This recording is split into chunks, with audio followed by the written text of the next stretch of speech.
and welcome back to my channel, Anna and the Aardvark. It's good to see you.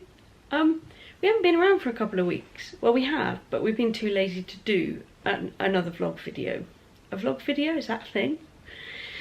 So I was wondering what I was going to talk about today, and then it came to me because I was doing some drawing, and I love drawing. I love all art. And I was thinking about how when I was younger, I used to be paralysed, literally paralysed with fear, because I thought I wasn't good enough.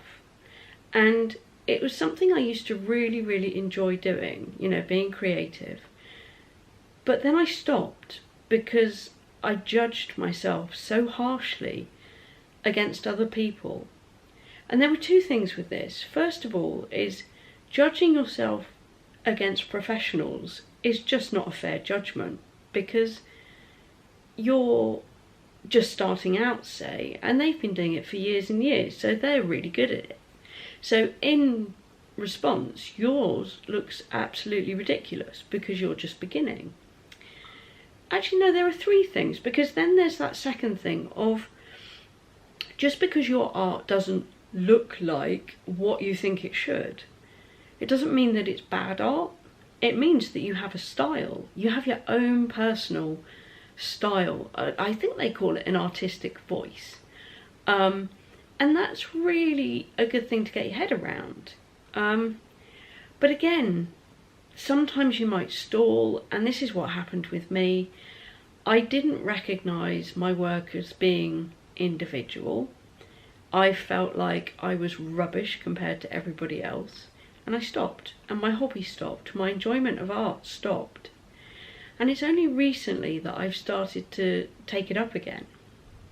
And when I did, I remembered a conversation that I had with a very lovely young woman. I used to do some voluntary work at a art and craft studio who had disabled clients. And this one young lady, she had a learning disability. And she told me that she had spent the previous evening copying out Harry Potter books. And I was bemused. I was like, well, why do you do that? And she said, because I enjoy it. And I learnt such a big lesson that day. And it was the lesson that made me pick up a pencil again. That we don't have to show anybody. We don't have to compare it to anybody. Just do it for the sake of doing it. And it was a revelation. That's the word, revelation. And now when I do work, I believe in myself, and I don't mind if things don't go quite to plan, because it's all part of the experience. I don't need to show it to anybody. Nobody needs to go looking at it. And I certainly don't go, oh, well, compare myself to Joe Bloggs and then feel really rubbish about it. I compare it to what I did maybe 6 years ago and go, oh, that's changed. And that looks better to me. You know, I can see the progression, and this is looking more polished, I suppose you might call it. But I think this is really important, because so many people get put off art. You know, when you're at your GCSE level or your A-level art, and things don't go very well and you stop being creative, you have to find a way of breaking through that. And one of the things that I have found very useful is not calling a sketchbook, because I'm terrified of sketchbooks. All the ones that I've looked at online, they're amazing. Mine never ever looked anything like that. So the thing with them not looking like that, that's not a bad thing, because that's me being very individual about the way that I put things in a book. But I've lost my train of thought now. Putting things in a sketchbook, that's it, renaming your sketchbook. So now mine is called my playbook, and that enables me to play. And playing is incredibly important when you're an artist, because it's not all about producing beautifully finished work. It's about enjoying the experience while you're doing it, or at least that's what I think. And I watched a TED Talk with a designer called Paula Scher. I think that's her name. It's Scher. And she talks about the creative process being play. And once it stops being play, then it's no good. It really is no good.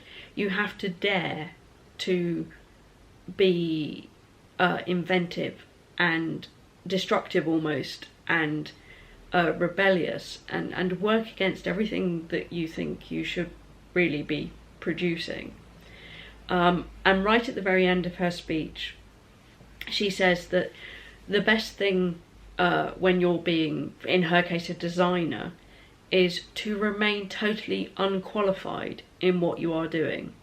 So doing projects that are way out of your depth, because that will make you so much more creative. That's really about all I've got to say, to be honest. It's been on my mind a bit, and so I thought perhaps I should say something about it. I might come back and say some more about this. I might even show you some artwork. That would be quite fun, wouldn't it? Because I talk about it, but I've not shown you yet. So I will go and hunt out some bits and bobs, and we shall reconvene at a later date. Well, hopefully today. So yeah, have a nice afternoon. It's 2:20 on Friday the 17th of December. Oh, it's nearly Christmas, people. Yeah, so I'm going to go and pick out some work that I've done, and I will show it to you. See you later.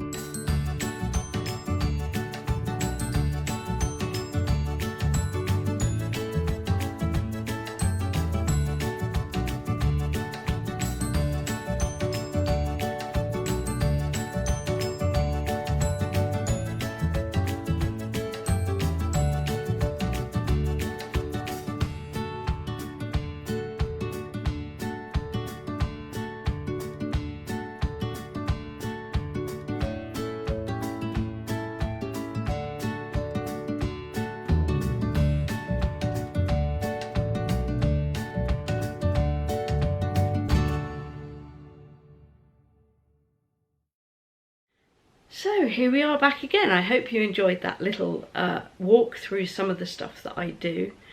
I'm learning to do digital art on Procreate, and that is, it's good fun. It is really, really good fun. It's a bit more difficult than Sketchbook Auto or Auto Sketchbook. Can't remember which one it was. But I've had to go to Procreate because the old program, this Sketchbook Auto I was using, was overheating my iPad, and I didn't want that happening. So I am learning Procreate. It is incredibly useful, and it's got such depth to it. So going very slowly with that, but getting places, which is really good. And another thing that I've noticed recently, which I really must work on, is when I make a piece of work or draw something, there's no background. I never put backgrounds in. And I don't know why that is. I just have never done it. So I'm going to try and do some work on creating backgrounds.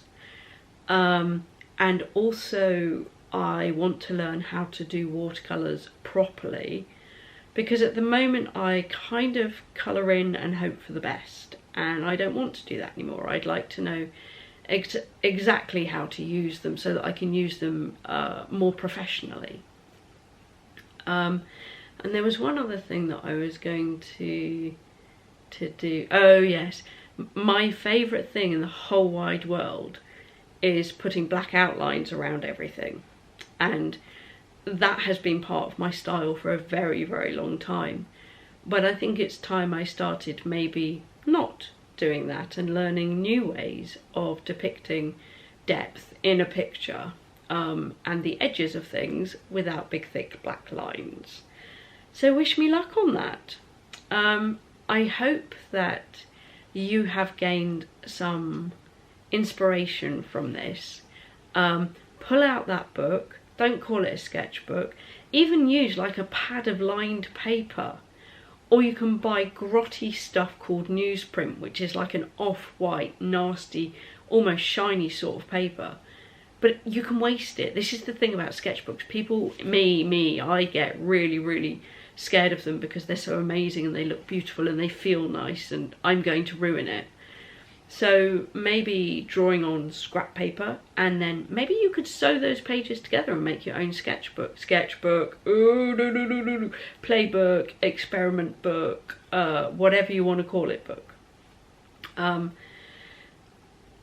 yeah, good luck with it. I mean that, I really do, because it's such a shame not to be doing something as a hobby that you know you enjoy, and the only reason you're not doing it is because you're comparing yourself to somebody like, I don't know, Van Gogh. That's really unfair. If you like doodling, just do doodling, and it's all good. If you enjoy it, do it for the sake of it. Anyway, let's move on to Mr. Aardvark's amazing fact. And now this is fun because I know that when I say this, you will try and do this. I did, he did, you will. Okay? So you can't hum unless you're... Oh, hang on a minute. I've got to get the wording right. Wait. It's on my phone and I've got to get it right. There we are. It's impossible to hum while holding your nose. Now try it. You can't do it. Go on, try it. And then have a laugh at yourself for trying. Anyway, we're going to say goodbye for now. Have a lovely time until next time. I don't know when I'll be putting another one up because obviously we're very close to Christmas now. I'm going to be going to my parents. Hopefully I'll be able to do something from there. Yeah, we'll catch up with you soon. Okay, so take care. Bye.